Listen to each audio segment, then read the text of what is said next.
ओम शांति। 6 मई 2022 साकार मुरली। मीठे बच्चे, तुम ब्राह्मणों को ईश्वर की गोद मिली है, तुम्हें नशा रहना चाहिए। बाप ने इस तन द्वारा हमें अपना बनाया है। प्रश्न, बाप ने कौन सा दिव्य कर्तव्य किया है जिस कारण उनकी इतनी महिमा गाई हुई है? उत्तर, पतितों को पावन बनाना, सभी मनुष्यों को माया रावण की जंजीरों से छुड़ाना, ये दिव्य कर्तव्य एक बाप ही करते हैं। बेहद के बाप से ही बेहद का सुख का वर्षा मिलता है, जो फिर आधा कल्प तक चलता है। सत्युग में है गोल्डन जुबली, त्रेता में है सिल्वर जुबली। वह सतो प्रधान, वह सतो, दोनों को ही सुखधाम कहा जाता है। ऐसे सुखधाम की स्थापना बाप ने की है, इसलिए उनकी महिमा गाई जाती है। गीत, इंसाफ का मंदिर है यह। ओम शांति। बाप और दादा मिलकर के बच्चों को समझाते हैं। कभी बाप समझाते हैं, कभी दादा भी समझाते हैं, क्योंकि ये शरीर दादा का भी घर है। परम पिता परमात्मा तो रहते हैं परम धाम में। जरूर कोई समय में उनका यह भारत ही घर होता है, तब तो शिवरात्रि मनाई जाती है। शिव के बहुत मंदिर भी हैं, तो सिद्ध होता है कि भारत खंड में ही उनका आना होता है, पतितों को पावन बनाने व सभी मनुष्यों को माया रावण की जंजीरों से छुड़ाने। क्योंकि अब रावण का राज्य है, रावण को जलाते भी भारत में है। शिवरात्रि और कृष्ण जयंती भी भारत में ही मनाते हैं। रावण का राज भी आधा कल्प चलता है, फिर बाप आते हैं पतितों को पावन बनाने। बस एक ही बार पावन बना देते हैं, फिर आते ही नहीं। बाप का नाम भारत में प्रसिद्ध है। जरूर कोई दिव्य कर्तव्य किया है, तब तो उनका नाम है। मनुष्य को तो पावन बना न सके। पतित पावन एक ही बाप को कहा जाता है। स्वर्ग नरक यह नाम भी भारत पर ही पड़ा है। भारत 5000 वर्ष पहले स्वर्ग था, उनको परिस्थान भी कहा जाता है। तो जरूर बाप से वर्षा मिलता है। बाप अक्षर बहुत मीठा लगता है, उनसे ही बेहद का सुख का वर्षा मिलता है, जो सुखधाम आधा कल्प चलता है, जिसकी गोल्डन जुबली सिल्वर जुबली मनाते हैं। सत्य को गोल्डन जुबली, त्रेता को सिल्वर जुबली कहते हैं। वह सतो प्रधान, वह सतो, दोनों को मिलाकर सुखधाम कहा जाता है। नंबर 1 है सूर्यवंशी, सेकंड नंबर चंद्रवंशी। बाप जब इस भारत खंड में आते हैं तो भारत को पावन बनाते हैं। फिर जब भक्ति शुरू होती है तो कलाएं कमती होती जाती हैं। जार जजड़ी भूत तमो प्रधान बन जाता है। सब भक्त बन जाते हैं। साधु भी साधना करते हैं बाप को पाने के लिए, अर्थात मुक्ति, जीवन मुक्ति धाम जाने के लिए। आधा कल्प भक्ति करते हैं बाप को पाने के लिए।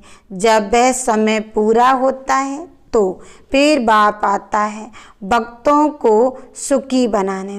सत्य में तो सुख, शांति, संपत्ति सब है। वहाँ कभी अकाली मृत्यु नहीं होती है, कभी रोते पीटते नहीं। यह कौन समझाते हैं? बेहद का बाप, उनका नाम भी चाहिए ना। कलयुग में है ही अंधियारा, भक्ति मार्ग की ठोकरें खाते रहते हैं। स्वर्ग में तो दुख की बात होती नहीं, सब सुखी रहते हैं, इसलिए भगवान को पुकारते नहीं। सत्य को सुखधाम, कलयुग को दुखधाम कहा जाता है। बलवाचारी वैष्णव लोग समझते हैं कि सत्युग में लक्ष्मी नारायण का राज था, यथा राजा रानी तथा प्रजा सुखी थी, उसको गोल्डन एज कहा जाता है। सत्युग से लेकर जो चक्र में आते हैं उनके ही 84 जन्म होंगे। बच्चों को समझाया है कि ये झाड़ है, सब पत्ते इकट्ठे नहीं आएंगे। सत्युग में एक ही आदि सनातन देवी देवता धर्म था, उनको हिंदू नहीं कहेंगे। देवी देवताएं तो सर्वगुण संपन्न 16 कला संपूर्ण गाए जाते हैं। जो उन्हों के पुजारी हैं तो वह जरूर उसी धर्म के होने चाहिए। क्रिश्चियन क्राइस्ट को याद करते हैं तो उस धर्म के हैं ना। फिर भारतवासियों ने अपने देवी देवता धर्म का नाम क्यों गुम कर दिया है? तुम जानते हो, हम सो देवता थे, हम ही जन्म मरण में आते हैं। हम सो देवता क्षत्रिय बनते हैं, 84 जन्म लेते लेते अंत में आकर शूद्र बनते हैं। शूद्र से फिर ब्राह्मण बनना पड़े, ब्राह्मण बनते हैं ब्रह्मा की औलाद। सभी आत्माएं वास्तव में शिव की औलाद तो हैं ही। वह है बेयत का बाप, उनको परम पिता परमात्मा ओ गॉड फादर अथवा हेविलियन गॉड फादर कहा जाता है। वह है स्वर्ग का रचयिता। अब बुद्धि से बच्चों को काम लेना है। जबकि बाप स्वर्ग स्थापन करते हैं तो हम क्यों ना नई दुनिया का वारिस बने।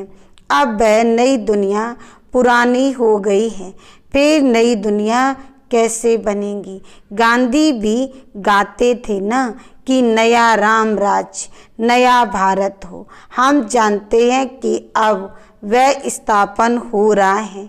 अभी तुम ब्राह्मणों को ईश्वरीय गोद मिलती है, बेयत के बाप को अपना बनाया है।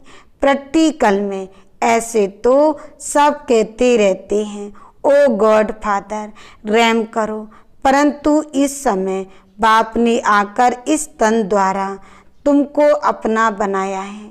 वह कलयुगी ब्राह्मण है, कुक की संतान। हम हैं ब्रह्मा मुख वंशावली। प्रजापिता ब्रह्मा ठहरा तब तो इतने बच्चे पैदा करेंगे ना।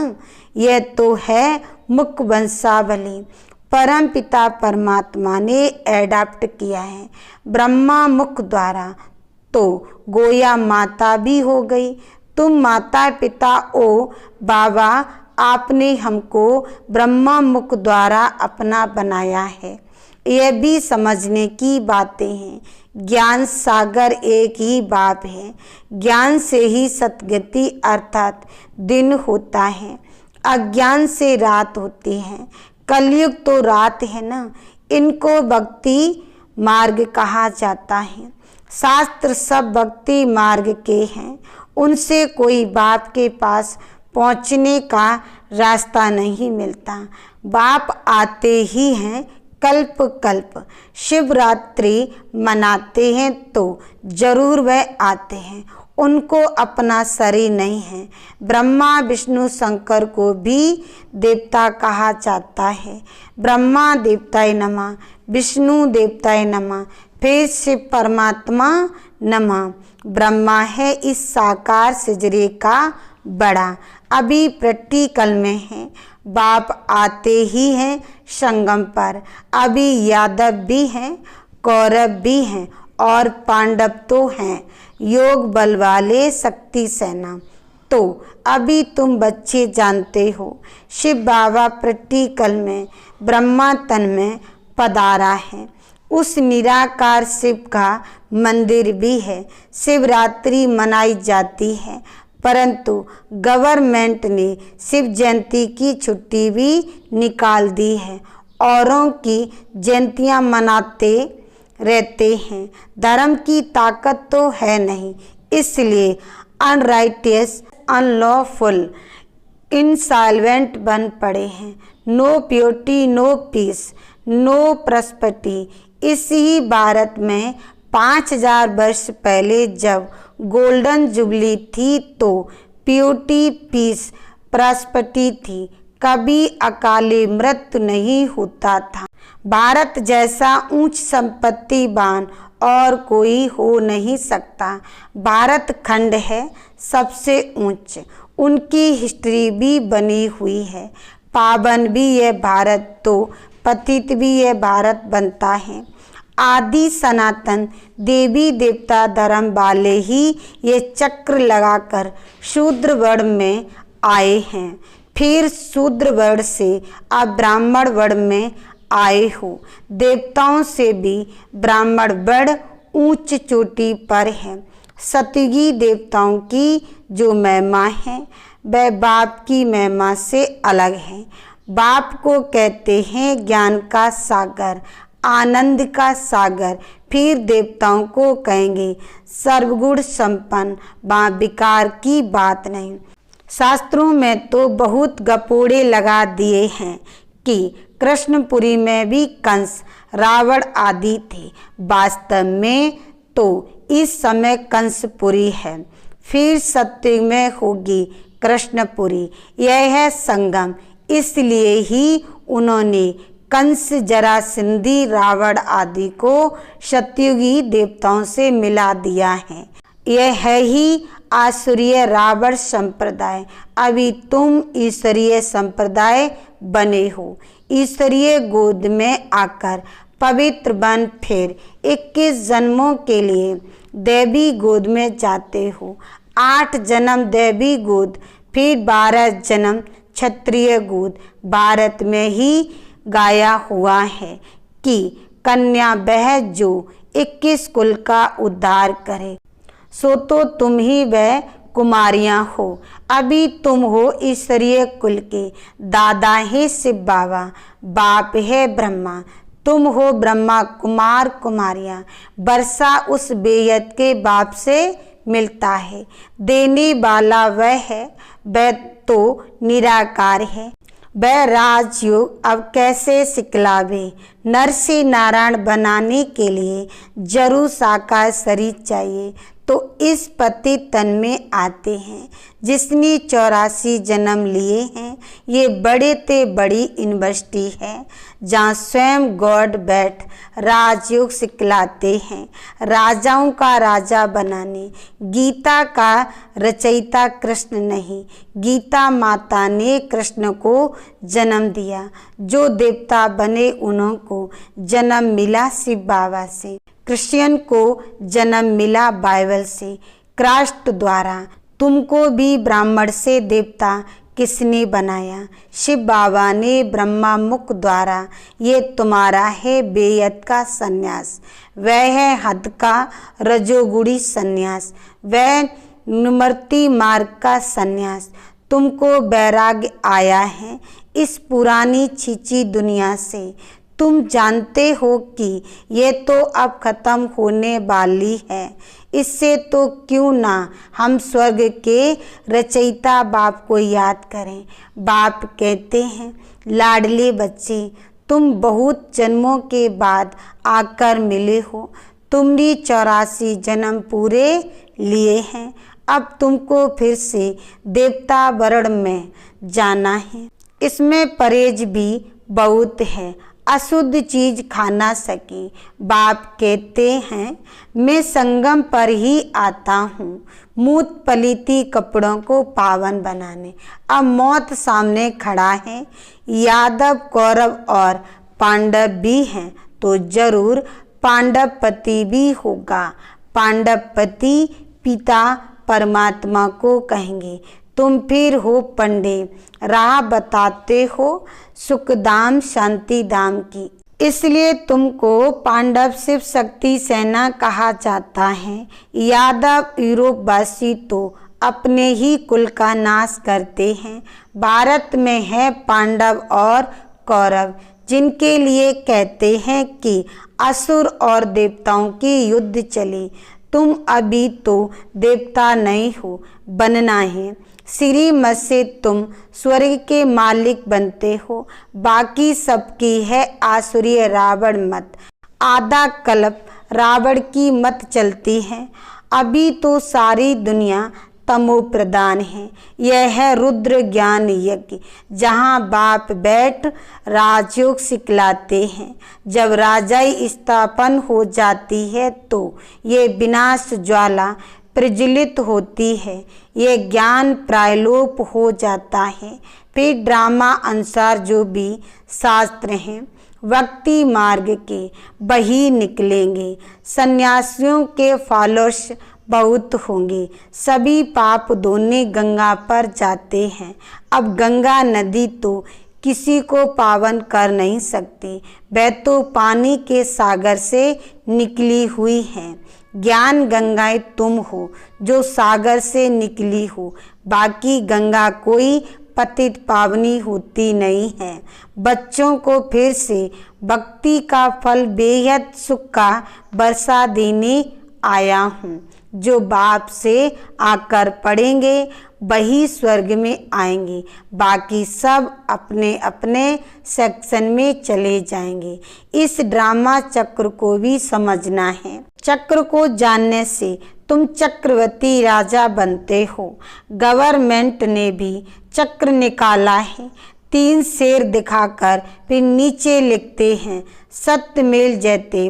अब शिव बाबा तुम सब पार्वतियों को आकर अमर कथा सुना रहे हैं।